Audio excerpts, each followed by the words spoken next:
اس وقت ہم ڈیرہ تاجی کھوکھر پر موجود ہیں. ہمارے ساتھ سینئر سیاسی اور سماجی شخصیت موجود ہیں فاروق کھوکھر صاحب. انہوں نے جب سے مولانا فضل الرحمان کی جماعت میں شمولیت اختیار کی توجہ کا مرکز ہے. ابھی ہم دیکھ رہے ہیں یہاں پہ لوگوں کی کافی زیادہ رونق لگی ہوئی ہے.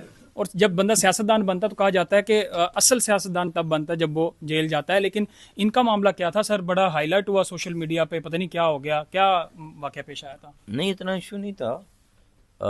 ایک خواہش تھی دل میں کہ مولانا صاحب پیچھے قربانی دوں, وہ اللہ نے پوری کر دی. میں پولیس کا شکریہ ادا کرتا ہوں, میں پولیس کا شکریہ ادا کرتا ہوں کہ انہوں نے مجھے ریسٹ کی.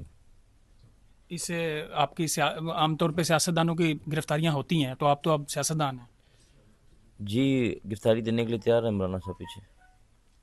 اور کیسے دیکھ رہے ہیں یہ جو سوشل میڈیا پہ خبریں پھیلائی گئیں کہ جی لائسنس نہیں تھا اور یہ نہیں تھا؟ غلط ہے, صحافی بھائی ہیں, میں نے کبھی ان کے بارے میں بات نہیں کی, برا لگتا ہے.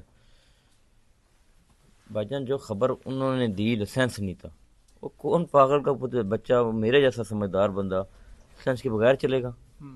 لائسنس چیک کرائے, انہوں نے جیبوں میں رکھ لیے, وہاں جا کے لائسنس نہیں ہے, وہاں جا کے آ گئے. ایسا کون سا جادو ہوا کہ وہاں جا کے آ گئے؟ یہ تو پاس ہے چرس وغیرہ ڈال دیتے ہیں. آپ کو نہیں پتا پاکستان میں نہیں رہتے؟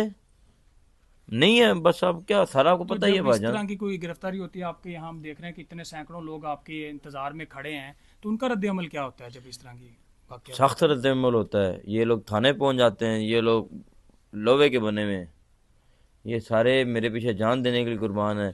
لیکن قانون کے دائرے میں رہتے ہوئے میں خلاف ہوں اس چیز کے. کل میں ناراض ہوا گیٹ کے دھکا کرو تو کسی ملازم کو دکھا ہو, سمجھو میری ذات کو دکھا ہے. قانون کے دائرے میں رہتے ہوئے اپنا احتجاج کریں, دائرے سے باہر نہ ہو, روڈیں نہ بند کریں,